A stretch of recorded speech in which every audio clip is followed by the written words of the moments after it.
Најаве време за последниот разговор во денешното издание на Македонија наутро. Имено последниот период беше доста плоден за младите физичари и ученици од основните и средните училишта во земјава.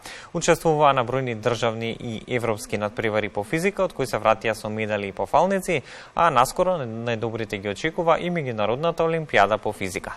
Очекувано најголемата поддршка и мотивација во изучувањето на тајните на физиката има токму од Друштвото на физичари на Република Македонија, од каде се погрижи учениците кои што сакаат физиката да имаат активно и ангажирано лето покрај одморот, секако во кое што ќе може да ги збогатат своите знаења по физика. Колку се задоволни од досегашните успеси на македонските ученици, што ги очекува љубителите на физиката во следниот период, се само дел од прашањата за нашиот следен гостин во утринската програма.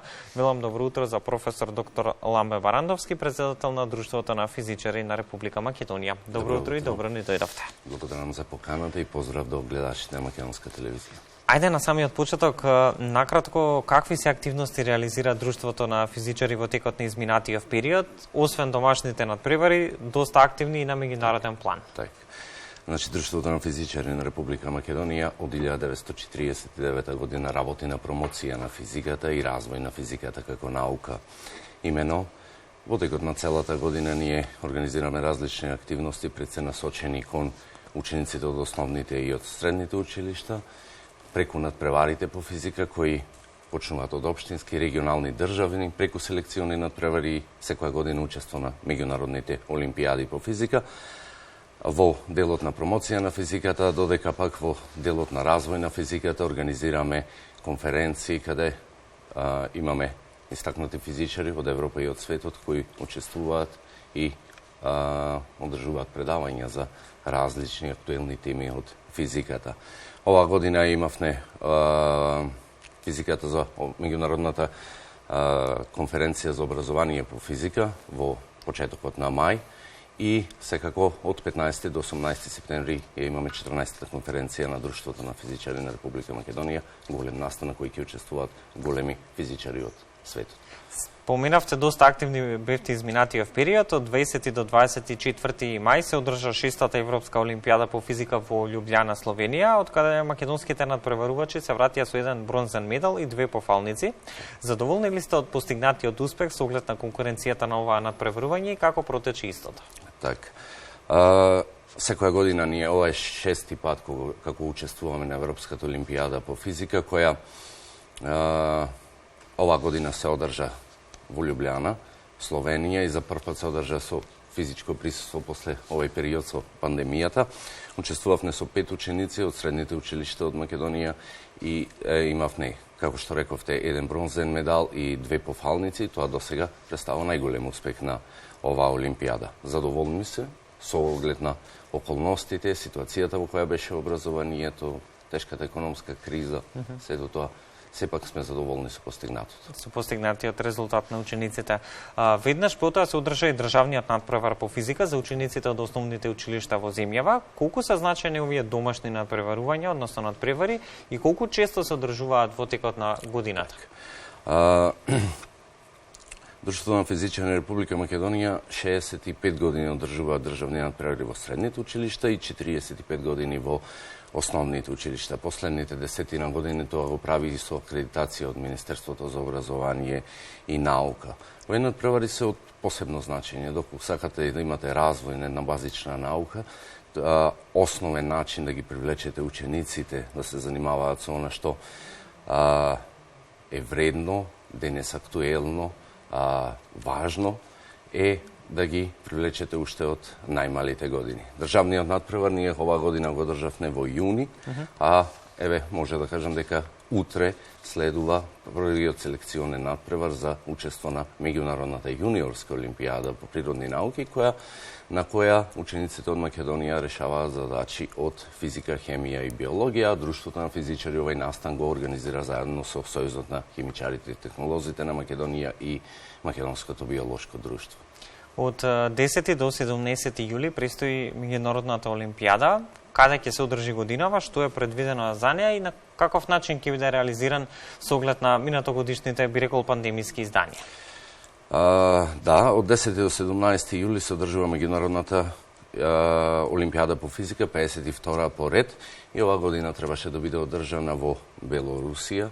За жал, поради она што се случува во тој дел од светот, Олимпијадата беше откажана. Не беше откажана Олимпијадата, меѓутоа организацијата од страна на Белорусија беше откажана, така да Швајцарија ќе биде домаќин оваа година, меѓутоа како и минатата година, за жал, тоа ќе биде направено преку платформите за далечинско учење, а локален организатор е Институтот за физика и Друштвото на физичари на Република Македонија. Веќе го одбравте тимот кој ќе представува Македонија токму на ова меѓународно надпреварување. За кои млади станува збор, како течат подготовките со нив? По завршувањето на селекциониот надпревар пред околу месец дена, тимот е одбран, се состои од 5 члена: Мајкл Георгиевски од Тевардарци, Емилија Николовска од Охрид, Горас Блажевски од Охрид, Димитар Ангеловски од Куманово и Матеј Гелев од Велес. По одбирањето на тимот веднаш започна подготовките на учениците во делот на теориски задачи, во делот на експериментални задачи. Тоа го прават членови на Друштвото на физичарите на Република Македонија, делумно преку средствата за далечинско учење, сите децени се од Скопје, а делумно подготовките се одвиваа на Природно-математичкиот факултет на Институтот на физика, каде што беше користена опрема и средство од овој институт за да учениците се подготват за експерименталниот дел од овој надпревар. Споменавме ние во текот на разговорот, Друштвото на физичари постојано активно некако ги држи учениците во текот на летото. Годинава во август е планирано да се одржи 4-тиот летен едукативен камп по физика. За каков настан станува збор? Има ли одредени критериуми кои што треба да ги исполнат учениците за да бидат дел од него и какви содржини може да им понуди кампот од областа на физиката токму на учениците? Така. Летниот камп по физика е активност која организираат дел од членовите на Друштвото на физичарите и се надеваме дека тоа ќе стане исто така традиционална активност како и останатите. На овој камп учествуваат ученици кои сакаат да го прошират своето знаење од областа на физиката. Се одржува во Охрид, со исклучок на годините кога беше пандемијата, па не можевме да го организираме. На овој камп најчесто учествуваат ученици од 8 и 9 оделение, како и ученици од првите 2 години од средното образование.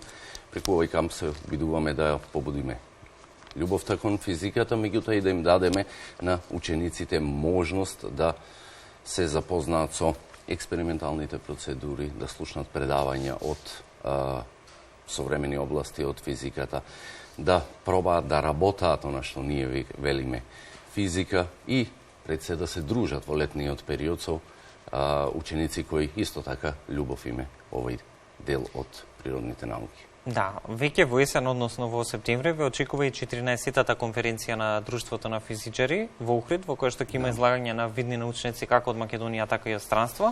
Споменавме, постојано сте активни и учествувате на овие меѓународни настани. Она што ме интересира е со какви предизвици се соочува Друштвото на физичари во организација на учеството на македонските ученици токму на овие меѓународни надпреварувања.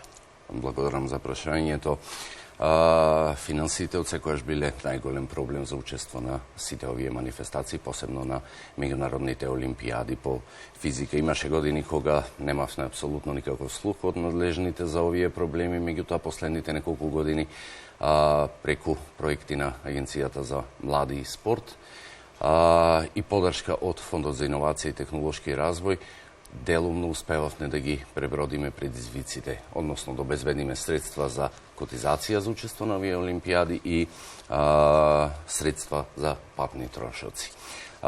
Убав проект имаше Агенцијата за спорт и млади, секоја година објавуваше конкурс за учество на млади ученици на меѓународни олимпијади, кои потекнуваат од акредитираните здруженија за надпревари. За жал, оваа година таквиот конкурс се уште не е објавен и во овој момент имаме потешкоти во обезбедувањето на овие средства. Друштвото средствата ги обезбедуваат вообичаено родителите, друштвото помага колку што може од сопствените средства, меѓутоа кога имате буџет кој е отприлика со големина колку што е учество на на една меѓународна олимпијада тешко може да го Сепак направите. средствата се ограничени. Сакам да се надевам дека Агенцијата за спорт и млади ќе врати овој проект и оваа година ќе обезбеди средства за талентираните ученици од Македонија да можат достојно да ја представуваат државата на овие надпреварувања.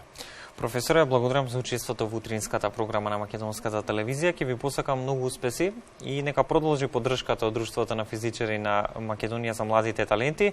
Се покажа дека токму таа е клучна во градење на успешни генерации млади луѓе кои што достојно ќе не представуваат на секаде низ светот токму со своите знаења и вештини. Благодарам на Македонската телевизија што секогаш ги веќе прати нашата работа и наоѓа време за нашите активности. Нашата соработка секако ќе продолжи во наредниот период. Ви благодарам.